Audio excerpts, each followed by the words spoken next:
Okay, hi Justin. Hello. So just a little bit background, to all of you guys watching this.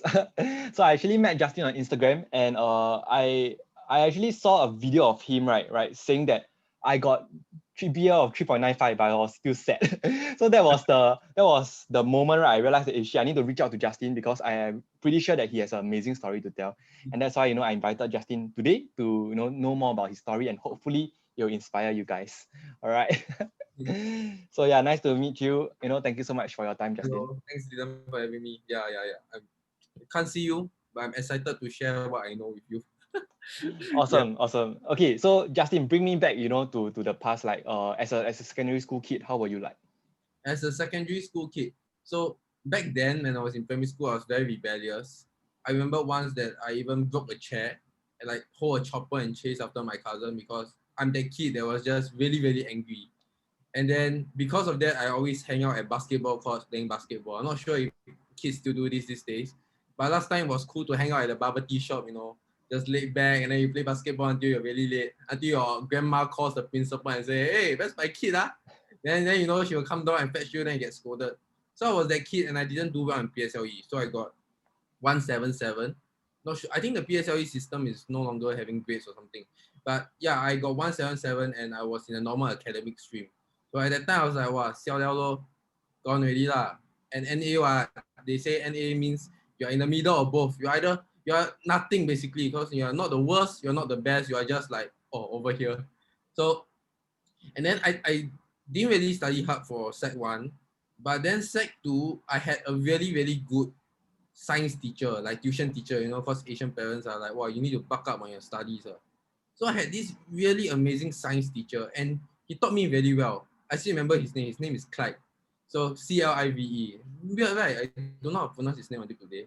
But so basically, he was a very good science teacher. He taught me how to study science, not in theory, but he used really real life abstract ideas and concepts, right, to teach me how, like when you mix water with this, something happens, or how lime oxidizes. Actually, I also forget, but yeah, you get the idea. So it was because of that I did really well for science. And he said this to me. He said that, okay, if you are able to get A1 for your science, I will treat you to a meal. And like I I like to eat good food. Then I like to, at that time, Mac Spicy, even till now, is my favorite food. So I was like, okay, you treat me Mac Spicy. Then I study hard lah. Then he was okay lah. Then I got A1. And then at that point of time when I got A1, another reason that happened was I had this teacher, Mr. Indra. He freaking called me a dumbass sandwich. And then he was like, you can never do well in science. Like, you can never do well. And then he just basically looked down on me and said that I can never ever make it. So I was like super determined to like prove him wrong. And at the same time, I wanted to get my McSpicy. So because of that, I didn't just do well. I actually got top in my cohort, I think, for that particular you call it semester? That particular, that period lah. And then my teacher actually came up, my class, the head of my class, I'm not sure what they call it. Yeah, my head of my class came out and then he presented this piece of paper, top in science 2A2 or something like that, or 2A1. Then I was like, wow, the feeling quite good, recognition. And then because of that, I started trying to, get good grades because suddenly my sense of self-worth, which I really didn't have before, which is why I was acting up, throwing things, playing tantrums, and all that kind of thing. My self-worth shifted from that to grades. Grades Mm. itself. And because of that, I Mm. started pursuing grades, thinking that it will lead me to a life of happiness. Understand. I Yeah. saw you right there first, Justin. So, you mentioned something which is that your teacher came down and looked down on you. Am I right? Hmm. But your reaction was, I want to prove the teachers wrong. Yeah. But I want to share a flip side whereby because there are some teachers, some students, when they receive such comments, they say, "Aya, I'm like this lah, I'm Hmm. dumb." Yeah. So what made you had that inner drive to prove that teacher wrong rather than say that, "Oh, I suck, I can't do it." So I think my tuition teacher played a big role at that because when I told him that my teacher was, shooting me down, and I think some teachers do that because depending on what kind of personality you are, you will react different things differently to the same sentence, right? So my teacher was like, yeah, he's not trying to actually shoot you down. He's trying to motivate you and say, no, he's gonna shoot me down. So I ignored whatever he said, and I was just so straight on. I was just like, I'm gonna prove him wrong, right? I really wanted to prove him wrong, and I did that. But I feel that depending, like sometimes the way that we see the sentence is based on how we perceive it. And if you feel that your teacher look down on you, and then you feel that you can't do it, you have to realize that that's just what your teacher thinks of you. He may mean it, he may not mean it, it doesn't matter because it's never in your control. What you can control is just why you want to study. Like, what's your reason of studying? And if your reason of studying, which I know I'm wrong because my reason for studying was my teacher. I wanted to prove him wrong. That's wrong because the why belonged to him. He was in control of it. I was not in control of it. And you have to realize that no matter what you do, it has to resonate with you and not for the sake of anyone else. So I hope I answered that That's question. good. Then can I ask? So I would say that the turning point, right, is the moment where your tuition teacher, right, has made an impact on you. But I want to dig deeper into that. What was in your opinion, right? What do you think are some of the things that changed? Is it because he made you fall in love with the subject, right? That's number one, right? That could be, or he made you believe in yourself, Mm. right? Or number three, he's just like a role model. What exactly is the reason that spark that change in you? Okay, so for that, I have to start with how people learn, right? So for me, how I learn is through analogy. I love analogy, and sexual innuendos is something that I freaking love. I can make everything sexual. I don't know if this is appropriate, but it's just how I work, it's just how I study. And when my teacher is able to make it in such a way that it appeals to me, make me interested, is how we study. We can't study things that we are not passionate in. It's just that getting forced, you hate class because you don't enjoy it. You don't find joy, and that's why you procrastinate. It's that simple. And I think it's important that when you have a teacher that is able to reaffirm you constantly and is able to teach you based on how you learn and not how he thinks you learn. There's a difference. How he thinks you learn and how you learn is different. And when he is able to identify all this, it allows a student to feel that actually I'm not that bad. I can do it. And by setting goals that are like not super big, not like you're an F student and suddenly you say, okay, A1 tomorrow. That's like trying to build Rome in like half a day. Like, it's not gonna happen, right? By sitting like F today, maybe in midterms, mid exams, you get D or E, or maybe even C. You see very good already. Then after that you slowly, okay, how can we amp it up a little bit step by step? And I think it was just reaffirmation, constant consistency when it comes to teaching, and the way he taught me that really allowed me to believe that, maybe I'm not that dumb after all. Yeah. Nice. Wow. Yeah, and I think yeah, really spot on because a teacher's role is really not just teaching alone, right? He may be a fantastic teacher, but in terms of the content, but if he constantly shoots you down, Mm. I don't think you're gonna see that change in you as well, Mm. right? So wow, that was an amazing episode. So you studied real hard, sec two you got that, that boost in self-worth because now you achieve the results, the achievements, the certificate, and even the McSpicy meal. So Mm. what happened next? So your results was all the way good in sec three, sec four? My results was good. It was good, and I was trying to, and suddenly, remember the teacher that I said give me the why to do it well. Suddenly, it was that piece of recognition paper that was what I was striving for. My why was because I wanted more of this paper. Cause quite suck, right? You go to your friend, hey, I very good, I very ups, I got the best grades. And then because of that, I started studying really, really, really hard, and eventually, I think I did quite well, but I still fell short. So there's this scheme in secondary school. So I'm not sure if you guys know, there's PFP and DPP. Not sure if it's still the same, It but I is, it fell is. short for the PFP. Mm, I got 12 points and my English was B4, meaning that if I got B3, which is the minimum requirement, I could get into PFP. And the problem with that was I was devastated mm, because I really wanted to go into PFP because I thought that poly was the way out from this crazy ass cycle. And DPP means that I have to go ITE. And at that point of time, my perception of ITE is, wow, xiao liao, oh, the smoker there. I also going to become smoker. Right? So that was my preconception. Like, I had this perceived image that ITE was mm. going to be terrible Understand. for me. Got it. So I did get good grades, but I at that point I deemed that my grades wasn't good Mm. enough, and I actually beat myself up. So your N level results came back. PFP is out of the choice cause you fell short. Mm. But then you still had a choice between Sec 5 versus DPP ITE. What made you not continue to Sec 5? Oh, I think strict history and geography. Like I really don't like memorizing things because for me, as I said, I am someone that am self-aware to know that I don't like memorizing. Even though I'm good at it, I can't apply it, which is why analogies work really well with me because when someone gives me an analogy that I can relate to, I'm able to remember. So I think one thing that when it comes to studying is you can't just study the thing for what it is.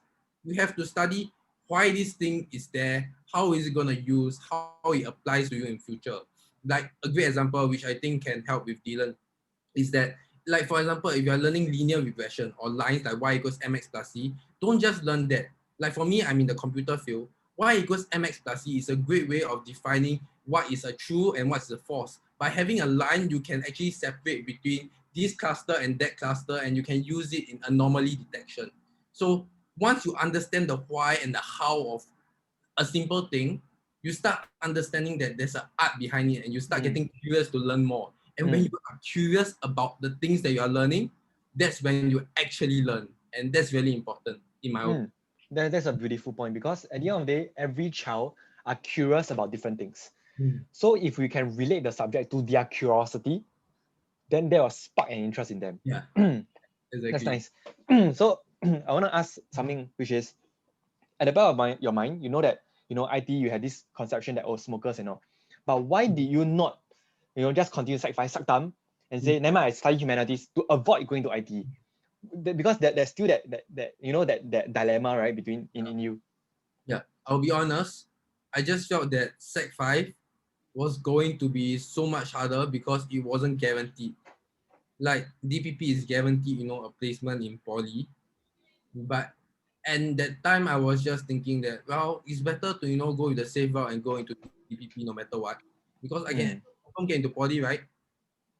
But it actually like IT really shaped who I am as a person. So back then in secondary school, I was this really timid guy. I don't go to school. I skip schools actually. I didn't believe that I need to go to school because everything is in the textbook. Like the teacher is just regurgitating out everything that's on the textbook. I don't need her. I don't need him. And when I went to ITE, I had this homeroom teacher. His name is Mr. Ong, and he was one that really struck me really like I remember him the most because he he's a teacher that went beyond the needs of the students. No, I mean beyond the needs of the classroom and just straight out reach out to students. And I think ITE teachers have this thing whereby they really care and is really empathetic for who you are and your current circumstances. Like they were, I remember some of my friends, they had to work part-time jobs just to pay their ITE bill. They will skip classes, and my teacher will actually, give them record lessons for them and give them go to their house and ask them what's up. Eat lunch with us. Like how many of your teachers go lunch with you? Right? They will sit in their own corner with their own friends. But our teacher will actually hang out with us, and we always chat. And it was, I think, he believed that we could do it, and because of that, most of us did it. And that was one of the things that I learned in IT is that you can't just judge a book by its cover or judge a book by its title. You can't just judge anything before you start interacting with it. And even though I deemed that there were many smokers, the smokers turns out to be the nicest people in the world. Like they are so caring and they are always there for you. It's so enlightening to me when I realized that the people that study the hardest, like this bookworm like me, were the nastiest because we are like, you're dumb, get away from me. I only want smart people. And it was those that accepted everyone openly that really made me realize that, well, being a human doesn't mean that you have to stereotype and think that grades is everything. Because I sometimes understand. people have circumstances. Yeah. Yeah. So basically, no, to repeat again, you basically know you have huge self-awareness that you're not going to survive in Sec 5. So you Yeah. choose so you chose the IT route. Then which course do you choose in IT? Oh shit. Network. Yeah. Network security and technology. Is it network security and Yeah, technology? I want to dive a little bit. How do you come to decision for that course? Okay, so for this, right, it was basically because my uncle told me, boy, next time, IT, huge, very big, go and learn IT. Then I'm like, okay, try. And at first, honestly, until now, I don't think I really enjoy the topic. I'm good at it, but I don't think it's something that I enjoy. Right? It's different when it comes to your passion, and being good at something and having a passion is different. And for me, I realized that not in ITE, but actually after I graduated from poly and I tried different things. Understand. So that's yeah. So you want Mm. me to dive that or? Understand. I will dive into that later. But no, okay. So got it. You went to network security. How was your IT life like? Because you shared with us that there's a spectrum of people. Can you just share with us your experiences in that 2 years and any good and bad experience? And I'm pretty sure currently for many of us that we haven't studied in that environment, we have many stereotypes, right, Mm. about the school. So I want to hear from your perspective. In for your 2 years there. Okay, so in IT itself, right, I'm not sure about NITEC because I never went there. But in higher NITEC itself, there you will see two different types of people, right? The first kind are the kind that studied really hard to get there, right? They went through NITEC and they probably smoke, work part time, got gangs outside, and all those kind of stuff that you may think is bad. But I think it's important to realize that beneath all of that, beneath those status, beneath what you label them, we are all humans. And being empathetic isn't just about judging them based on their actions, but understanding why they have these actions based on their circumstances. And once you understand that they are not studying not because they are dumb, but because they probably have to work long hours after school just to survive, that their parents are depending on them, and many other factors, you will then start to realize that they are not as bad as you think they are. And there's also another group of people, those people that are loners, that doesn't talk much, and you may think that they are lonely, or like they have no friends, or they are no social status. At least that's what I thought. But what I realized is that they are just comfortable being in that area of them. They need their personal space, and it's not like they are a loser or what. It's just that they prefer this life. You being different doesn't mean that they are wrong, you are right. It just means that you're both right. No one is wrong and no one is right. It's just that everyone is right in their own ways. And it was ITE that really taught me to not judge people based on their grades, but really not judge people at all, and learn to just accept them for whatever colors they come in. Yeah. That's so beautiful.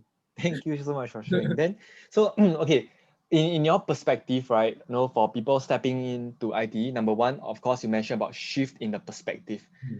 Other than the perspective, are there any other elements that help you strive in IT? Be it your friends, your environment, or your teacher? What help you thrive in that 2 years?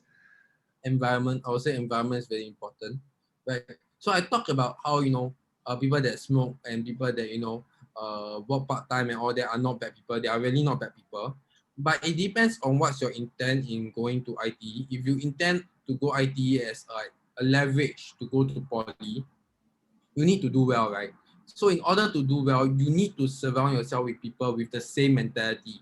This could be smokers. I'm not saying that smoking is bad. I'm not saying that people with tattoos are bad. I'm saying that you need to surround people with the same mindset.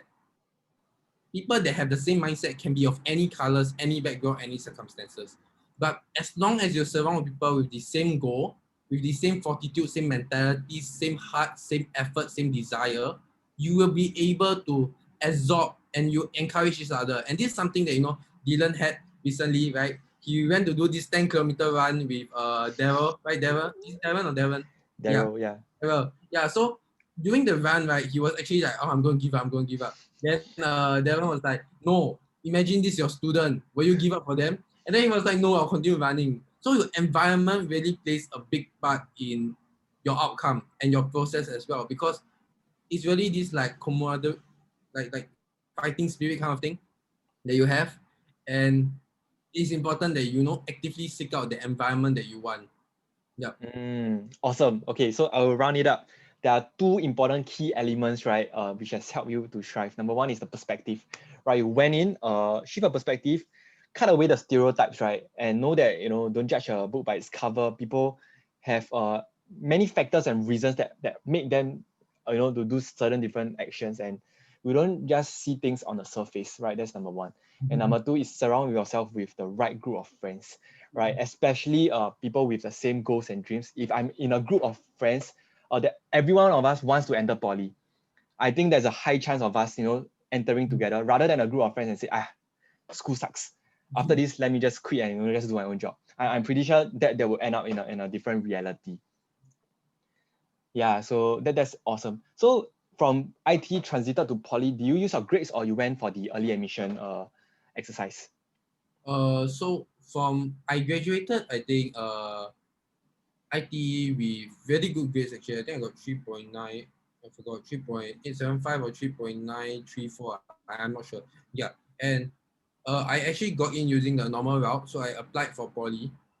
But one of the things that I noticed was that I couldn't go for any 2 years. No, they said you can jump to the second year straight. I couldn't find any course that allowed that, so I had to go from year one onwards. So that was like kind of a setback because like, oh man, damn it, like I have to start over again. But then I realized that it's not that bad, you know. Like you always have to see the good in every situation because I realized that starting at year one means that you get to make friends, you get to find out people that you can talk with and like click well. You also your GPA isn't so concentrated and like long like not if you fail one module it's not the end of the world. Like you Yeah. can balance it out. So don't get too sad if you do not get a cut off to get into the second year straight. Like it's fine. Like you're probably gonna live to 90 years. What's 1 2 years gonna make a difference? I'm 23 and I'm still in army. Like it's not gonna make a big deal, man. Like 1 or 2 years is just a concept. 20 to 30s is a concept. It doesn't matter how old you are, as long as you are willing to chase your passion and do the things that make you happy, it's fine. So Mm. yeah. Okay. So from because you studied network security, right? What made you choose cybersecurity? Is it the same ideals that you had, like, oh, cybersecurity got future, so I gotta pursue that? Is that the same reason? Actually, I'm a really lazy person, so I stay really close to Nanyang Poly. So I just chose anyhow. I basically chose by random because I was like, I can go anywhere, just choose a. And somehow I chose the hardest course with the lowest cutoff point. So that was a huge struggle for me. I got into cybersecurity in Nanyang Poly, and apparently at the time I applied, the cutoff point was like 10 points or something. I'm like, 10 points? O level 10 points? How? Then I went in and I was like, oh shit. Okay, like the people there, super different from IT. IT is like chill. We study one day before exam.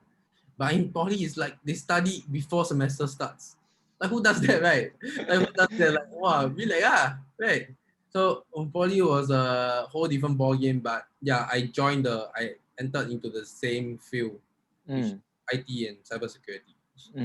Understand. So that's a very interesting point that you made. The environment now has changed, right? Mm. Because poly now everyone is competitive, and you are in a course whereby everyone is like 10 points and below. So naturally, right, you are in that group of friends that they are highly competitive in nature, Yeah. right? Were you affected in any way?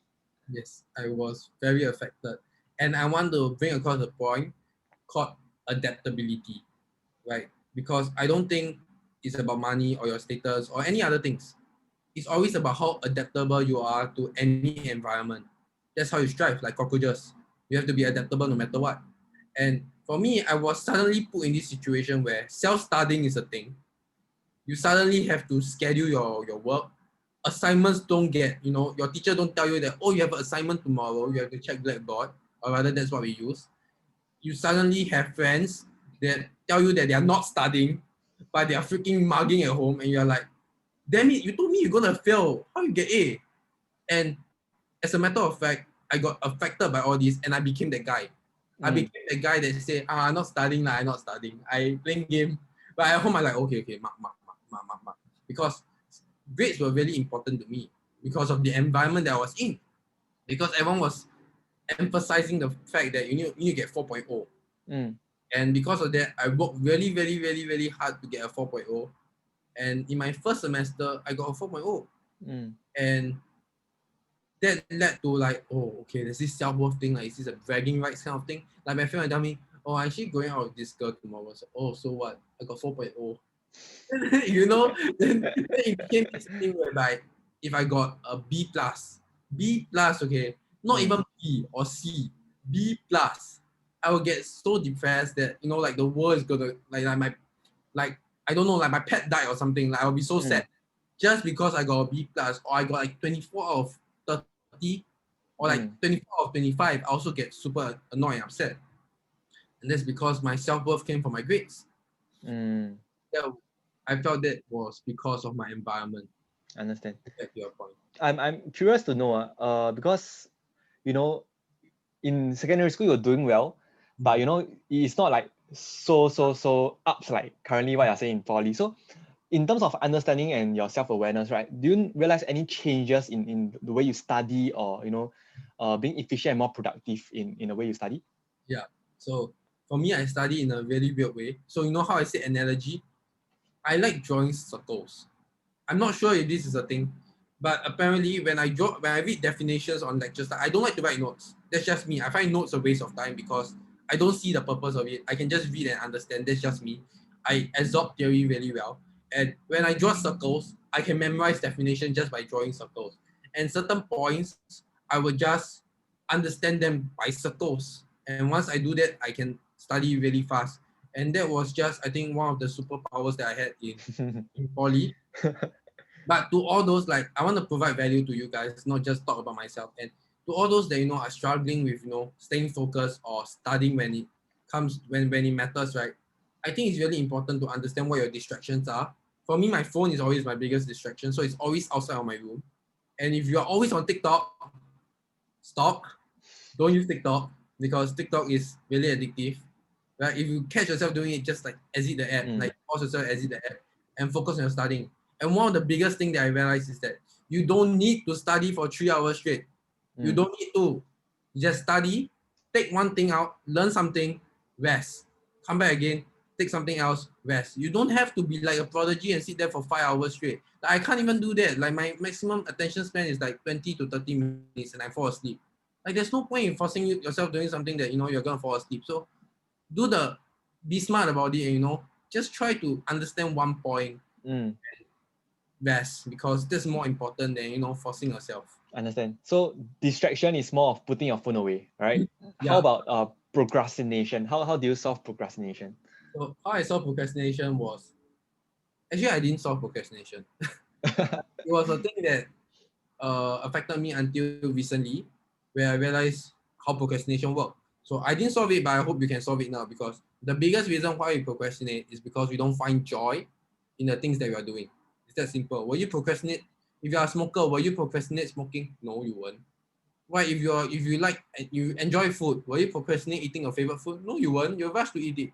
So it's really because you don't enjoy what you're doing, and that's why you procrastinate. So two solutions, really simple. Right? Firstly, understand that there are many ways to reach the same destination. Just because you hate writing essay doesn't mean you cannot speak to a mic and talk about the essay and then after that get it converted over. It doesn't mean you can't go and ask other people about their opinions and make it into an essay. There are many ways to solve something. You stop being so close-minded and start looking at the other possibilities. And the second way is if there's really no way you can do it, try finding joy. And I call this chaining habits, whereby you put a habit that you enjoy with a habit that you don't really enjoy. And by doing this, I think it's the die dot law or something. I forgot the principle name. And the probability of you doing the habit that you do not like studying, for example, when let's say, for example, you chain it with music or something, makes it much possible for you to actually start studying because it increases the chances of you doing it. Chaining habits. Two ways. I think that is a really good point. But you know, when a secondary school student hear it, right, you're like, how to find meaning in studying? Like studying so boring, studying so sian. Any other ways or any advice that to create meaning out of studying? Make it fun. Make it fun. Don't just look at text. Don't just look at your book and see as words. Like sometimes when I see my teacher go through lectures, right, I just laugh at his face and like, oh, whenever like this face so stupid, reminds me of this stupid book. Huh. Oh, Newton's third law. Okay lah, that guy is called Newton's third law now. So you associate like funny things that you find, like have a childish mindset, right? Just laugh at stupid things. Like I remember that time I saw my teacher, he looked like Squidward, like the Squidward from SpongeBob. I'm like, sotong guy. Oh, this one is about sotong lah. Okay lah. Then I just associate it like that.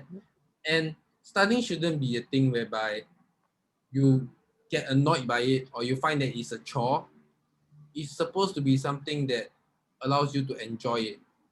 And this may go against a lot of parenting and like a lot of what Asian mentality says. But I feel that it's important to know what you're good at.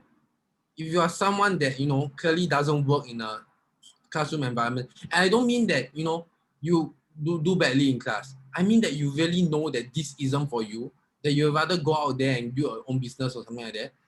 Like, go and do it. Like, I don't see what's stopping you. Fear, Mm, maybe. mm, As long as you know what you are trying to do, what you are, go and do it.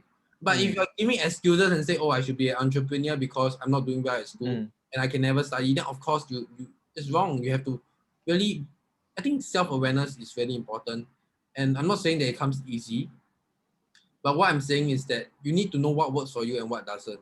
And mm. once you know that, it becomes so much easier. Understand. Wow, Mm. that's great. And just to add on your point, I've been exploring this idea whereby because right now we are focusing too much on studies, whereby we don't find meaning and joy in it. So that's the reason why I'm creating, like I'm encouraging students to start their own passion project at the side, Yeah. so that it reinforce their studies, because now they are working towards something bigger. Let's say I want to study digital film and photography in Temasek Poly, right? So on a side, right, I document my photos and editing and sharing my joy, and I realized that shit, I need this particular point to enter. Right, so now it shift the entire equation. I'm not studying for the grades, the 6 A's. I don't really care about it. All I know is I put in my effort, right? I'm studying towards this particular course, Mm. and that entire shift entire game of how you perceive the entire journey. Mm. And then here's a question. Here's a question. What if they get into a course that they don't enjoy? Do they You still? mean in poly? Yeah. Let's say for example, let's say for me, if I go into IT course but I don't Mm, enjoy doing IT, I can't possibly create a side hobby that is IT related since it's not something I enjoy. So how do you mm. think someone would Okay, go about? that's a great question. So a few things that we must consider, right? Number one, I think we want to have the courage, right? If we know that continuing this path, right, serve you no benefit, we need to have the courage to switch. Because you just think about it, if you realize that year one you don't like cybersecurity, you follow through it. At the end of the day, you graduate with a very poor GPA. You're stuck. You're literally stuck, and you're not wasting 2 years of your life. You're wasting the next chapter of your life, because now you don't know where you want to be, right? So I think losing that 1 year is going to give you a greater ROI. Mm. That's number one. Number two, I want you to look beyond that scope, because you think about it. For instance, let's say I'm interested in a particular course. Let's say I'm interested in cyber. I'm not interested in cybersecurity, but I'm in that course. Okay, but I believe that there are certain skill sets that we can take out of it, right? That can be applied to somewhere else. For instance, I realized I'm interested in business, right? Can I take certain skill sets out of this, maybe the analytical mind, maybe some, systems or whatever that can be applied to other skills. So I think there's really a lot of ways out of it, right? But as what you say, it's about self-awareness. Mm. Continuing this path, right? Do you really enjoy, or can you continue this? But if you realize that shit, this is not where I want to be. I cannot do this anymore. Then I encourage you, to stop a moment and consider switching. Mm. And Do I you, just want to go on top of this point. One mm, thing, you will never know what you want to do if you don't mm, try. You have to, put yourself out there outside of the box and try things that you never expect yourself to do. Like I never expected myself to be doing this, honestly. mm, Like the shy reserve guy that don't yeah. even use Instagram or social media. Like my own private account has so little followers. Like you really have to put yourself out there and try because you never know what's gonna come out of it. Mm, And limiting yourself is never gonna work. So understand. So let me bring you back to poly, right? So you discovered you got to study hard. You are in a competitive environment, and for the 3 years you study real hard and you got a good GPA. And what was you mentioned that you didn't feel as much fulfillment and satisfaction after that 3 years. Can you share a little bit more about that? okay, so um I definitely when you get a good GPA, you will feel really good, right? So I felt really good. I won competitions. I got award. I got medal. I got scholarship. It's all good. But the problem came after graduation. So now what? Suddenly my self worth disappeared. Like, do I still study? Like, what's the point of me studying? Because my why has always been, to get that cert, to get a piece of paper that say that you did well, Justin. You did good. But suddenly there's no one there to give me that cert. There's nothing there to reaffirm that I'm smart, that I am capable enough to do a good job. And that's when reality hit me. My why was based on external things. I have no control over it. And when I realized that it's time for me to start finding my role, finding something that I'm truly happy about. And knowing that, I realized that grades isn't that important and it really wasn't making me happy. Even though many people think that getting a good grade is important. Yeah, it's important. But why do you want to get a good grade? Mm. Why? If you're getting good grades because you want to go into NUS, then why do you want to go into NUS? Why do you want to be a doctor? Mm. Right? If you want to be a doctor just because your parents tells you so, then why? Mm. If you want to be because you want to save people, then obviously that's good. But why? You have to ask Mm. yourself why. Mm. Totally And agree. So I think we need to bring this out whereby both of us know that grades are important, but we should see grades as a byproduct mm, and not just the only sole emphasis or that's the only thing that we are striving for. Because that's what I realized as well, when you have a greater why, you are studying not just for the grades or for the achievements or etc. You are solving, you want to do something for your purpose or for your passion. Grades just comes naturally, right? And the entire process is really really smooth, right? You won't be that stressed over it because you've given your best. mm, And that's all that matters. Right? And that was what I experienced in university as well, because yes, I want a grades, but no, I don't put that much emphasis on it. I was focusing on other things, and grades come and like nice, that's a good pat on my back, and that's all. Yeah. yeah, very good point. Very good point. I think that we place too much emphasis on grades as well as money. And I agree, like it's important, like you still need to survive. Like you probably can't get a very good job in cybersecurity or any technical field if you don't have a good grade or rather a degree in like that field. Like you probably can't get a job there. But what's important is at least enjoy the way that you're getting your Mm, degree and mm, enjoy the process of uni and poly rather than getting so stressed about it. Like enjoy the time you go eat mala with your friend.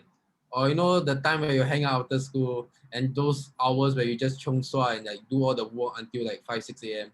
I think all those things are important, and placing too much on emphasis on grades really loses touch on other personal development qualities, which I think Dylan is really good about, right? That is like grades itself is just this.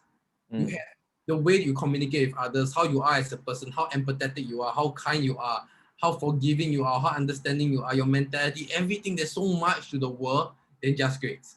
Grades is mm, just this. Like you have to mm, realize that. And once you realize that, then your poly really becomes a fulfilling one, or JC, or ITE, depending on wherever you are. mm. Nice, that's awesome. I just want to ask a few more things. So how do you encourage or advise a student, right, to start exploring and finding out what they truly want in life, what they are interested in to pursue? What's our advice to them? Okay, so as always, I'm always back to self-awareness, and this is something called the state of flow. I'm not sure if you heard it. It's from this book. I think it's not Ikigai. Basically, a state of flow is this process where you realize that, time flies so fast. Like for example, like us talking, time flies so fast. Right, this is a state of flow. And when you realize what you have a state of flow in, you take that one thing. So let me give you an example. For me, I enjoy cybersecurity. I don't really enjoy, but I'm good at it. There are certain things that I enjoy about it. So I take that out. I analyze it. Why do I enjoy cybersecurity? Maybe it's because there's this critical thinking part and this ideation. Like when I create projects, I really like creating ideas and building on top of ideas. So that's one thing that I enjoy. Why do I like understanding and talking to people? Because I like the part where I interact with people. So when I realize that I like interacting with people, these are the things where I lose track of time in. When I realize that I like to build ideas and I like talking with people, I realized that what other fields have these two elements in them. So this way you filter down the things that you try based on what you already know you like. So you can say, okay, maybe I can try content creation. Maybe I can try video marketing. Maybe I can try talking on YouTube or something like that. Because that's you. You enjoy that, and it will be something that you won't see as a chore, but you'll see it as enjoyment or leisure. So once you realize that, then it will work. And just to share, I have this friend that he really likes critical thinking. So I was like, why don't you be like why don't you be someone that create puzzle boxes? Because you like, like you like critical thinking. This would be something I enjoy. And then I was like, yeah, I enjoy that. Then why not you try? Right? So that's my advice. If you don't know what you want to try, start looking at what you're currently doing and identify the traits of the things that you enjoy. And then once you have that, then you can go and find things that you like. But what if students come and say, I don't even know what I like. I don't know. I don't have a flow state. I don't know. I'm just been studying. Then it's time for you to put down your books and do something else. Like your friend chill you go out, ask you go for lunch or meeting or movie. Don't say you're studying lah. Don't give excuses. Oh, I'm studying. Go out and try. Like say, hey, let's go rock climbing. Like, yeah, you'll break your body. I don't know, break your leg or something and get injured. But who cares?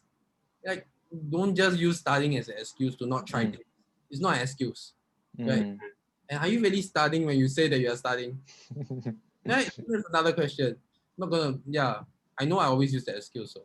Yeah, that's so true.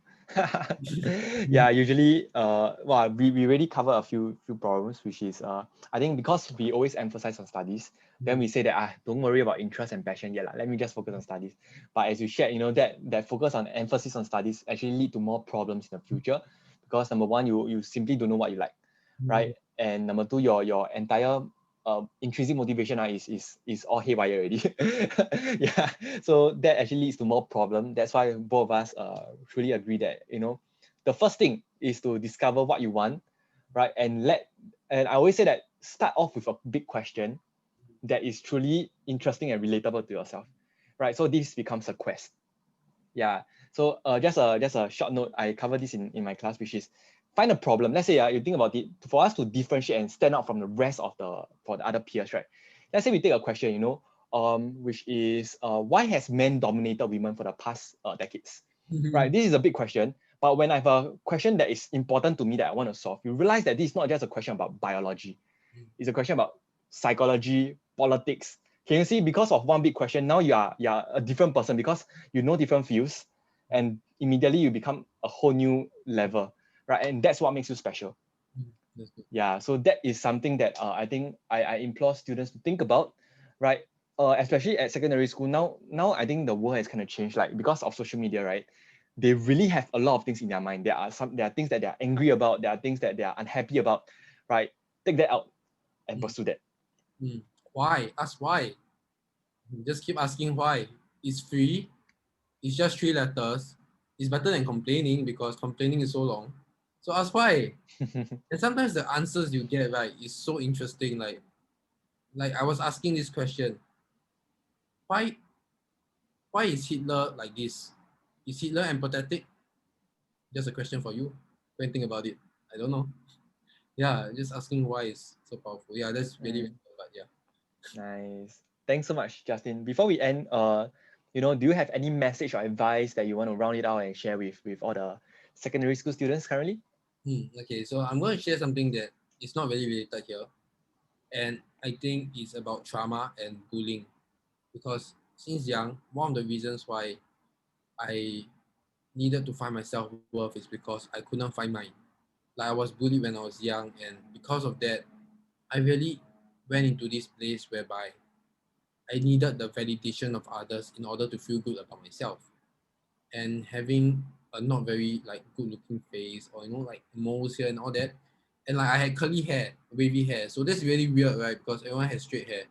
So because of that, my self-worth is very low.